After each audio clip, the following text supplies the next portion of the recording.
Hello everyone, কেমন আছো? রাধে রাধে। তো তোমরা সবাই কেমন আছো? আশা করি যে যেখানেই আছো ভালো আছো আর সুস্থ আছো। আর এই ভিডিও আজকেও আবার আমি আপনাদের সামনে আরেকটি নতুন ভিডিও নিয়ে এসেছি। তো এই ভিডিওটা হলো রবিবার দিন দুপুরবেলা। ভিডিওটা এডিটিং করছি আমি আজকে সোমবার। তো আজকে আমি বানাচ্ছি হচ্ছে দেশি মুরগির মাংস আর কি। ওই রেসিপিটা আপনাদের সাথে শেয়ার করলাম। অবশ্যই ভালো লাগলে কমেন্ট করবেন, কমেন্ট করে জানাবেন। তো এখানেই আমি প্রথমেই সব কিছু ধুয়ে নিচ্ছি। মাংসটাও আমি ভালো করে ধুয়ে নিচ্ছি। আর এদিকে আলুটা ধুয়ে আমি প্রথম যা করছি আর কি, একটু তেলে নুন হলুদ দিয়ে আলুটা আগে ভেজে নিচ্ছি। আর জানো তো আমার এতটাই ঠান্ডা লেগে গিয়েছে, প্রচণ্ড কাশি। তোমরা হয়তো বুঝতেই পারছো আমার আওয়াজটাতে অনেক ঠান্ডা লেগে গিয়েছে। তো যাই হোক না কেন, ওয়েদারের জন্য ওগুলো হবেই। তো ওইদিকে আমি ওই যে দেখো আলুটা ভেজে নিচ্ছি। তো এখন একটু ঢাকনা দিয়ে রাখবো, তো একটু সিদ্ধ হয়ে যাবে। আর কিছুক্ষণ অপেক্ষা করার পর আমার আবার ঢাকনা খুলে দেখলাম আলুটা প্রায় সিদ্ধ হয়েই গিয়েছে। আবার একটু নেড়ে ছেড়ে ভালো করে ভেজে নেব।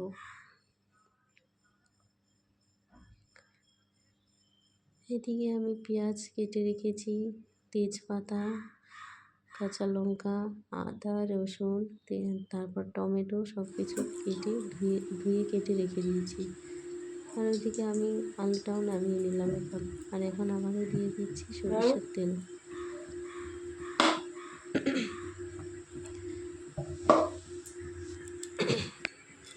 আর এখন আমি ফোড়নে দিয়ে দেব তেজপাতা, গোটা জিরে দিয়ে দেবো প্রথম। আর এদিকে আমি মিক্সার বলে পেঁয়াজ, তারপর ওই যে আদা রসুন কাঁচা লঙ্কা টমেটো আর একটু ওই যে গরম মশলা বলতে দালচিনি লং গোলমরিচ আর একটু এলাচ, ওটা আমি বেটে নেব।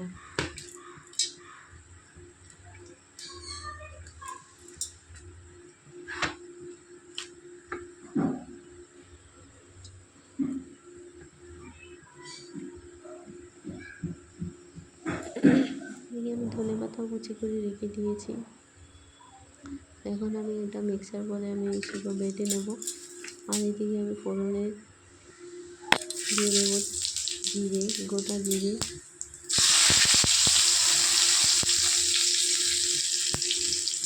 তেজপাতা দিয়ে দিলাম। এখন কিছুগুলো দিই।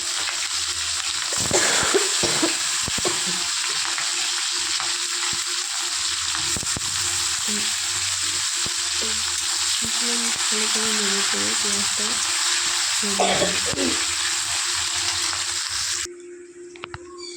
তারপর এদিকে আমি মশলাটাও সুন্দর করে বেটে নিয়েছি। আর এখানে আমি দিয়ে দিয়েছি এখন। আর এগুলো ভালো করে মিশিয়ে নেব।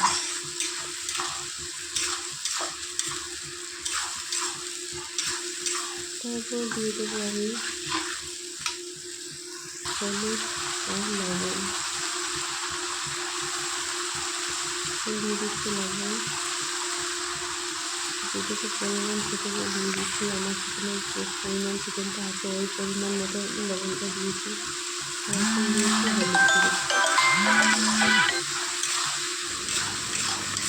এখন আমি ভালো করে নেড়ে চেড়ে নিচ্ছি আর কি, ভালো করে মিশিয়ে নেব। আর এই মশলাটা যতক্ষণ না তেল না ছাড়ে ততক্ষণ আমি কষিয়ে নেব। আর এখন আমি দিয়ে দিচ্ছি একটু চিনি। আবার নেড়ে দিচ্ছি।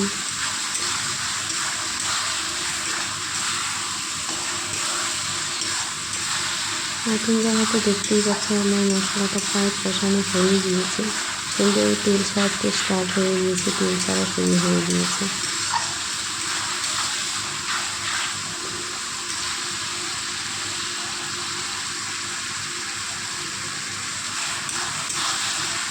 তারপর অনেকক্ষণ আমি সুন্দর করে এরকম মিশিয়ে ভালো করে মশলাটা ভালো করে মিশিয়ে নিচ্ছি। আর এখন আমি দিয়ে দিব চিকেনটা, মানে মাংসটা আর কি, চিকেন না দেশি মুরগির মাংস। এখন আমি এখানে দিয়ে দিচ্ছি। মাংসটা।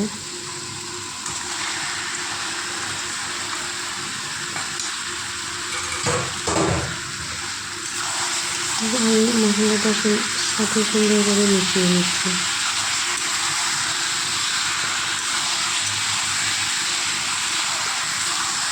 ভালো করে মিশিয়ে নেব।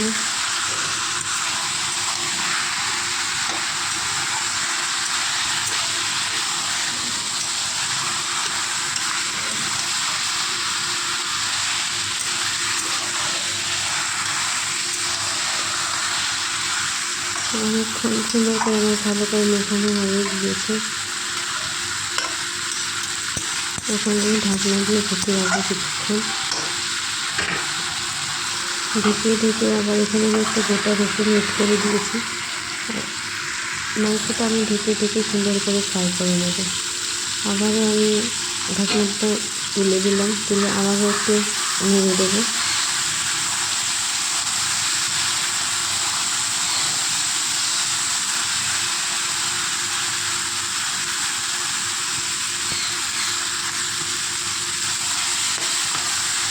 যতক্ষণ মাংসটা ভালো করে ভাজা না হয় ততক্ষণ আমি ভালো করে মিশিয়ে রেখে এইভাবে ভাজতে থাকবো।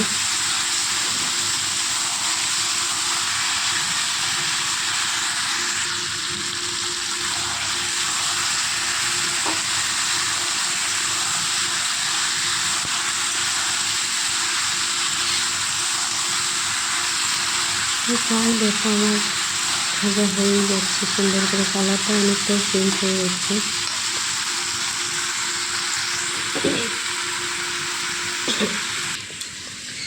তো ওইদিকে মাংসটা ভাজতে থাকতে ওইদিকে আমি জিরের গুঁড়ো, ধনে গুঁড়ো আর একটু শুকনো লঙ্কার গুঁড়ো বাটিতে জল দিয়ে একটু মিশিয়ে নেব। আর এদিকে আমি মিশিয়ে নিয়েছি সুন্দর করে। আর এই মিশ্রণটা আমি এখন এখানে দিয়ে দেবো।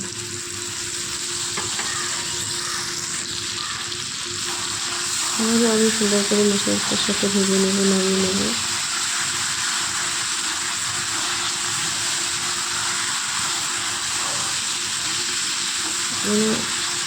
সম্পূর্ণ মশলাগুলো মাংসটার ভিতরে লেগে যায় আর কি। ওইভাবেই আমি সুন্দর করে কষিয়ে নেব।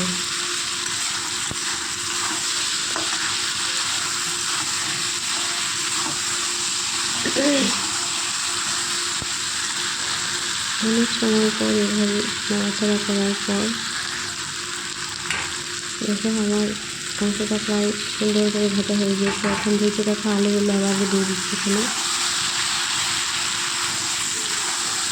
আবারও মিশিয়ে নিচ্ছি মাংসটার সাথে।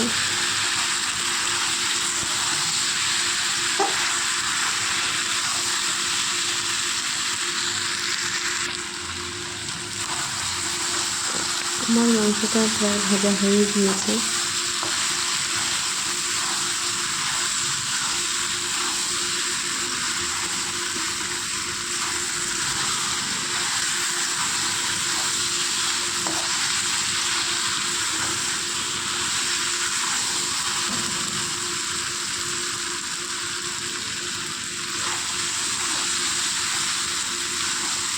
প্রায় 20-25 মিনিটের মতো মাংসটা ভাজার পর আমি ভেজে নিয়েছি আর কি।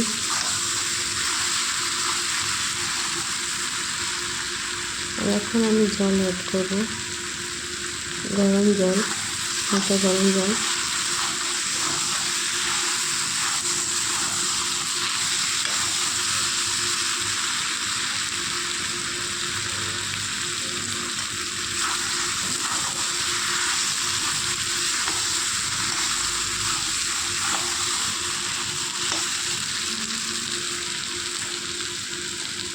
তারপরেও আমি অনেকক্ষণ কত সুন্দর, অনেকক্ষণ যেন কাঁচা ভাবটা না থাকে ওর জন্য আমি অনেকক্ষণ নাড়িয়ে চাড়িয়ে ভালো করে এদিক ওদিক ভালো করে ভেজে নিচ্ছি।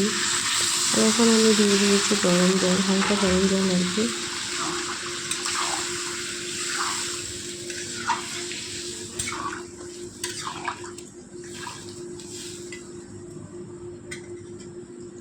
দেশি মুরগির মাংস আমার কাছে একটু পাতলা ঝোল হলেই ভালো লাগে। তারপরেও অনেকক্ষণ আমি সেদ্ধ করব।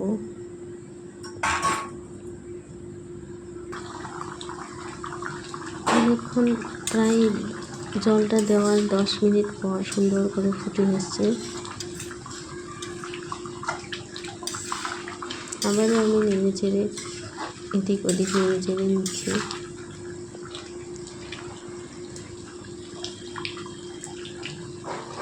আর গ্যাসের স্টিমটা আমি একটু কম করে দেব, দিয়ে আবারও ভালো করে যেন মাংসটা সুন্দর করে নরম হয়ে যায়, সিদ্ধ হয়ে যায়, ওর জন্য হালকা আঁচে আমি আবারও জাল করব।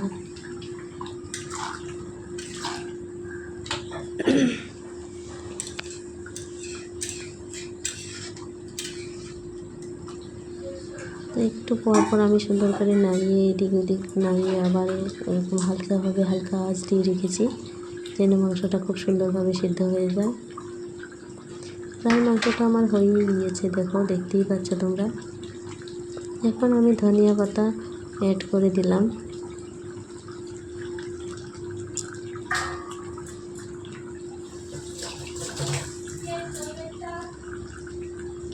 মাংসটা আমার হয়ে গিয়েছে।